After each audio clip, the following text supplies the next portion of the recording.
बुद्ध से यशोधरा की बीती हुई बात सुना रही है। क्या कह रही है? जिस दिन से जुदा गौतम जी हुए, गोपा ने भी सोना छोड़ दिया।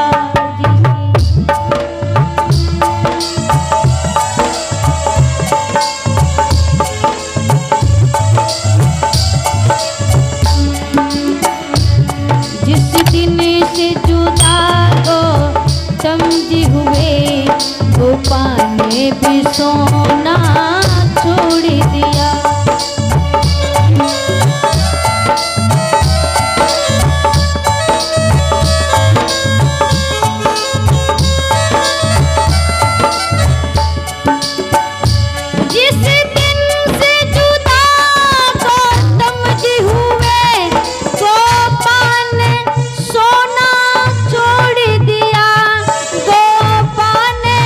सजना छोड़ दिया, तज दिए महल के राज रंग, तज दिए महल के राज रंग, अब खाट बिछौना छोड़ दिया।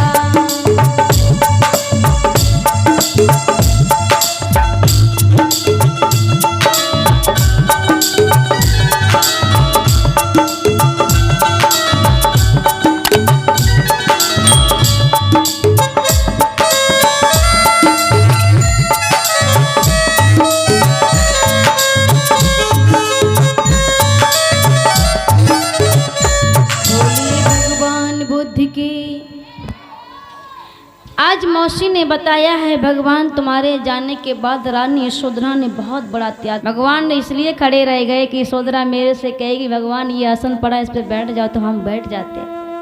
वो तो सब कुछ भूल गई, भगवान को देख करके सब कुछ भूल गई। भगवान ने यशोधरा को दर्शन दिया।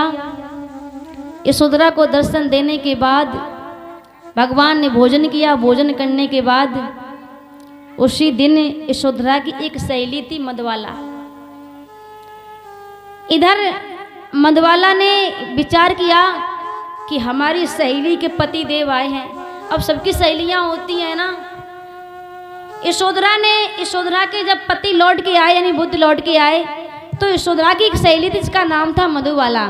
मधुबाला ने सुना है कि हमारी पड़ोसन यानी राजमाता के घर में यानी यशोधरा के पति बुद्ध बन के लौटे हैं। अब हम वहाँ जाएंगे, बैठ के बातें करेंगे, भैया उसका पति लौट के आया है, क्या खुशखबरी लेके आए हैं। अब बेचारी कुछ लेडीज ऐसी होती जिनके बेचारे काम धाम नहीं होते हैं, तो बेचारी जा घर बागर जो लोग वो बैठ के चार चार बातें नहीं कर लेंगे तो एनर्जी खत्म नहीं हो, तब तो उनको चैन नहीं पड़ेगा।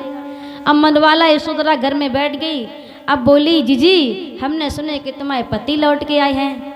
यशोधरा ने कहा हाँ सुना, सही है तुमने, हमारे पति लौट के आए हैं। अब मधुबाला कहती है फिर तो क्या बोली है? वो कहती है कि अब मुझे ये बताओ बहन जी, तुम्हारे पति अब यहीं रहेंगे, राजपाट संभालेंगे कि फिर वन में चले जाएंगे? तो रानी यशोधरा ने कहा कि वो राजपाट नहीं संभालेंगे, वो फिर बियाबान जंगल में चले जाएंगे। तो मधुबाला ने दिमाग लगाया। मधुबाला कहने लगी देखो बहन हम तुम्हें एक बात बताते हैं, तुम्हारा जो देवर नंद है ना, बोले हाँ, यशोधरा का देवर नंद जो प्रजापति गौतमी से पैदा हुआ था। तो मधुबाला ने कहा अगर तुम्हारे देवर नंद की शादी हो गई है ना, तुम्हारा तो पति बियाबान जंगल में चला जाएगा, तुम्हारा पति उत्तराधिकारी है राज लेने के लिए। अब जब तुम्हारा पति चले जाएगा बियाबान जंगल में, तो तुम्हारा देवर जब राजा बनेगा है ना, तुम्हारे देवर की जब शादी होगी और जब शादी बेटे की होगी तो स्वाभाविक बात है कि तुम्हारा देवर राजा बनेगा, तुम्हारी देवरानी रानी बनेगी और तुम मधुबाला ने कहा इस घर की नौकरानी बन जाओगी। मधुबाला की बात को सुन करके यशोधरा एकदम से बिगड़ गई। उसने कहने लगी तुझे अकल है? अरे मेरे घर में सब कुछ है, मेरे घर में जब तक सास ससुर है तब तक कुछ नहीं होने वाला है। अब मधुबाला कहती है देखो बुढ़ापे पे सास ससुर भी नहीं कुछ कह पाएंगे, जब भाइयों बंटवारा होता है ना तो बेचारे बूढ़े बुजुर्ग ससुर भी अलग बैठे रहते हैं। तो इसलिए कहती हूँ हम चाहते हैं कि तुम ही राजा बनो, भगवान बियाबान जंगल में चले जाएं तब भी तुम राजा बनोगे, तुम मेरी एक बात मान लो। बोले क्या? आज देखो तुम अपने पुत्र को ये बता दो, ये कहो, सिखा दो, भगवान कल फिर आएंगे और जब कल आएंगे तो अपने बेटे को ये सिखाओ कि पिताजी मुझे उत्तराधिकार दे दो।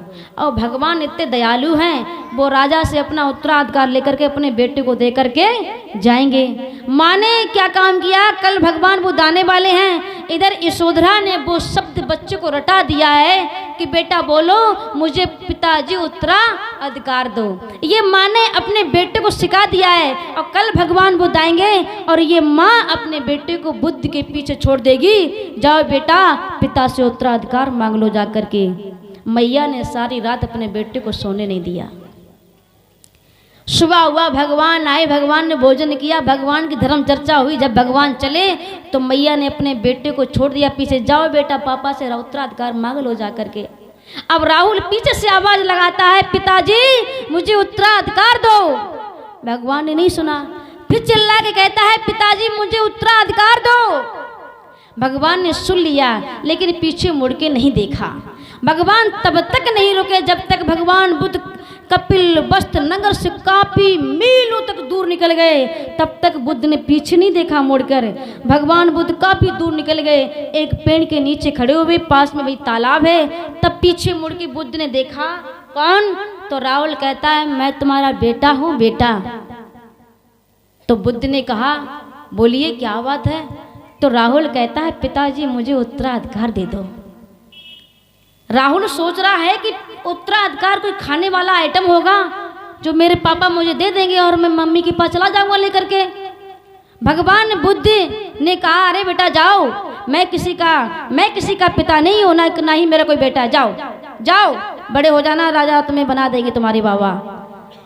कहते हैं फिर राहुल ने कहा, नहीं मुझे अभी इसी वक्त मुझे उत्तराधिकार चाहिए। तो भगवान बड़े एकदम हंस के बोले और उस बच्चे के सिर पे हाथ रख करके, और भगवान ने कहा 7 फीट की लंबाई है और वो बच्चा 7 बरस का छोटा है। भगवान ने झुक करके उसके सर पे हाथ रखा और भगवान मुस्कुराते हुए बोले, अच्छा उत्तराधिकार राजा बनोगे, हमारे से राजा बनोगे।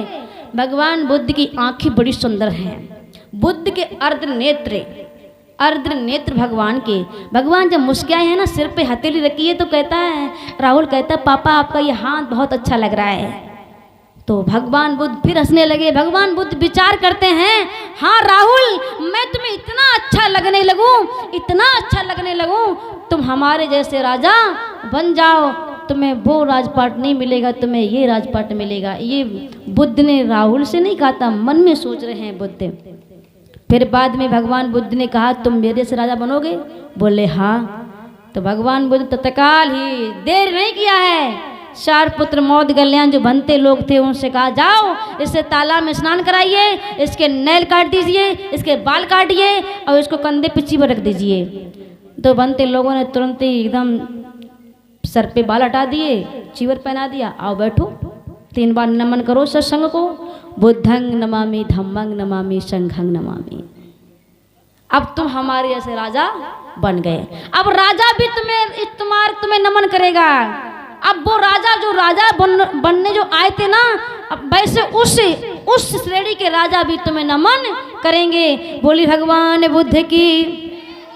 अब मेरी माता बहनों, ये मैया इंतजार कर रही, मेरा बेटा अभी वो राजपाट लेके आएगा, वहाँ कोई लौट के नहीं आया। बोली भगवान बुद्ध की।